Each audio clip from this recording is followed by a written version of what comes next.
L'Iran tombe dans le piège après que Trump a anéanti la capacité sous-marine de Téhéran lors d'une offensive dans le port militaire. 3 embarcations sans équipage corsaire ont avancé contre la base navale iranienne et ont frappé le sous-marin placé dans la zone de maintenance ainsi qu'une installation utilisée pour réparer les navires.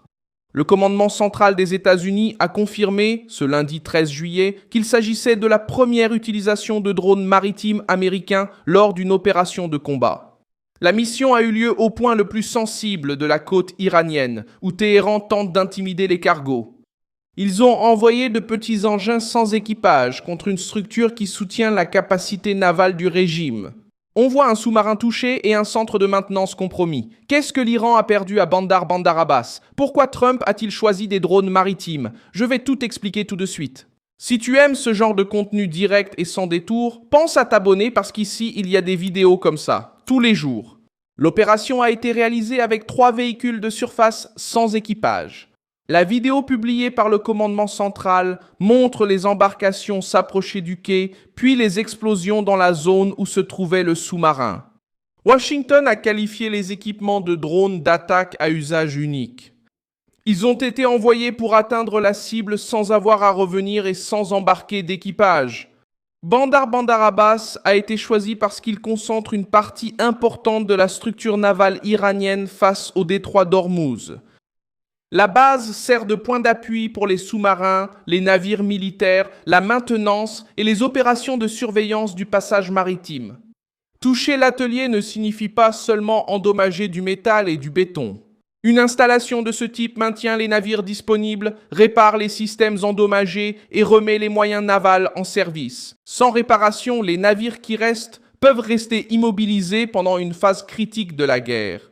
Le commandement central a déclaré que l'offensive avait réduit la capacité de l'Iran à continuer d'attaquer des navires commerciaux. Dimanche, un porte-conteneurs a été attaqué selon des rapports cités. Trump a déclaré que l'accord provisoire conclu le mois précédent était terminé et a accusé Téhéran de rompre un autre accord. C'est là que l'Iran tombe. Dans le piège politique et militaire, Téhéran tente de forcer les États-Unis à choisir entre battre en retraite ou placer de grands navires et des marins dans un passage étroit entouré de radars côtiers, de missiles, de drones, de mines et de petites embarcations. Trump a ouvert une 3e option. Des drones maritimes peuvent pénétrer dans des zones dangereuses et exécuter certaines missions sans exposer des dizaines de militaires à chaque approche. Le régime a préparé la côte pour affronter des destroyers, des porte-avions et des équipes humaines. Maintenant, il doit aussi surveiller de petites machines qui peuvent apparaître en groupe et atteindre le cœur d'une base. L'utilisation de ces équipements n'a pas commencé avec l'explosion à Bandar Abbas. Le 9 juin 2026, un drone de surface de la marine a trouvé et aidé à secourir 2 membres d'équipage d'un hélicoptère Apache qui s'est écrasé près de la côte d'Oman.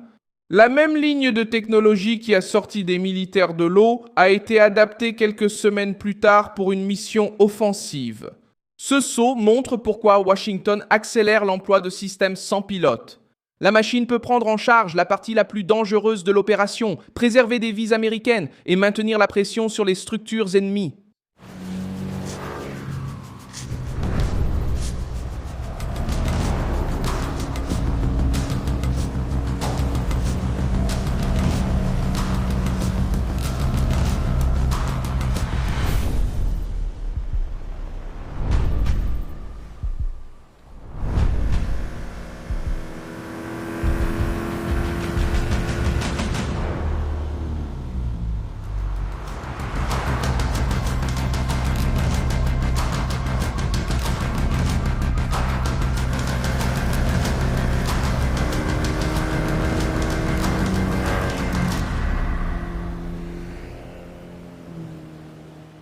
Trump a étendu l'offensive quelques heures plus tard. Le président a annoncé la reprise du blocus contre les navires liés aux ports iraniens et a déclaré que les États-Unis seraient le gardien du détroit d'Ormuz. Il a également défendu l'imposition d'une taxe de 20 sur les cargaisons autorisées à traverser le passage. Le blocus était prévu pour commencer le mardi 14 juillet avec une autorisation pour les cargaisons humanitaires soumises à inspection. Les navires à destination des ports étrangers pouvaient continuer à utiliser la route si les restrictions contre l'Iran étaient respectées. La décision augmente la pression sur Téhéran. Le régime a tenté de déclarer qu'il contrôlait le détroit d'Ormuz et a cherché à imposer son propre système d'autorisation et de perception.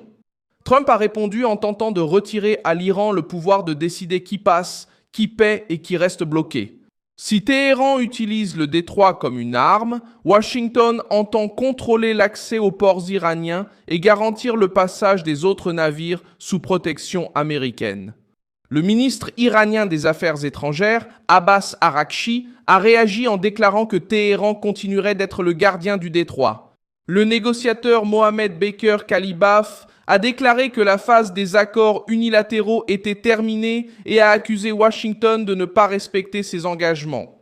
Le haut commandement iranien a également déclaré que les États-Unis n'auraient pas l'autorité pour définir l'avenir d'Ormuz. Les réponses montrent que le régime n'a pas l'intention de reculer publiquement, même après qu'une base stratégique ait été touchée par une technologie utilisée pour la première fois au combat. La réaction en dehors du conflit a aussi été immédiate. L'Organisation maritime internationale a déclaré qu'il n'existe aucune base juridique pour imposer des tarifs obligatoires uniquement pour le passage dans un détroit international. La chef de la diplomatie de l'Union européenne, Kaja Kallas, a défendu la liberté de navigation. Ces critiques créent un problème diplomatique pour la proposition de Trump, mais elles n'enlèvent rien aux faits militaires. Les États-Unis ont déjà démontré qu'ils sont capables de frapper à l'intérieur de Bandar Bandaraba sans envoyer un navire avec équipage jusqu'au quai. Le conflit touche directement le commerce mondial. Avant la guerre commencée, le 28 février, environ un cinquième du pétrole et du gaz transportés par mer passait chaque jour par le détroit d'Ormuz. Les données de suivi ont montré une baisse d'environ 52% du trafic maritime entre le 10 et le 12 juillet par rapport à la semaine précédente. Le Brent a augmenté de plus de 5% après les nouvelles menaces, les attaques et l'annonce de Trump. Chaque cargo immobilisé augmente les coûts d'assurance, de fret et d'énergie bien au-delà du Moyen-Orient. Téhéran a répondu en attaquant des installations américaines ou liées aux États-Unis à différents endroits de la région. La guerre a pris une plus grande ampleur, justement au moment où les négociations devaient réduire la tension. La technologie réduit l'exposition des marins lors de certaines missions, mais elle ne transforme pas la guerre en un jeu sans victimes. Le décompte américain est de 14 militaires tués et plus de 400 blessés depuis le début du conflit, tandis que des milliers de personnes sont mortes, principalement en Iran et au Liban. Les drones peuvent préserver les équipages lors d'une opération. Cependant, chaque nouvelle offensive augmente le risque de riposte, d'erreurs de calcul et d'expansion des combats. La perte à Bandar Abbas oblige l'Iran à disperser ses ressources. Téhéran doit protéger le détroit, les radars, les dépôts, les ports, les centres de maintenance et les navires qui restent encore disponibles. Chaque système déplacé pour défendre une base laisse une autre zone moins protégée. Les grands navires restent décisifs, mais ils ne sont plus la seule façon de projeter de la puissance en mer. Les embarcations autonomes peuvent patrouiller, aider lors des sauvetages et participer à des attaques coordonnées. Pour l'Iran, le problème ne s'arrête pas avec l'explosion enregistrée sur le quai. La menace peut désormais arriver au ras de l'eau, sans équipage visible et sans offrir au régime la cible humaine qu'il s'attendait à trouver. Merci beaucoup d'avoir regardé cette vidéo jusqu'à la fin. Soutenez notre projet et contribuez financièrement via la clé Pix qui apparaît à l'écran. Nous sommes une chaîne indépendante, dont la mission est de vous informer au plus près de la vérité. Votre contribution nous aide à continuer d'exister.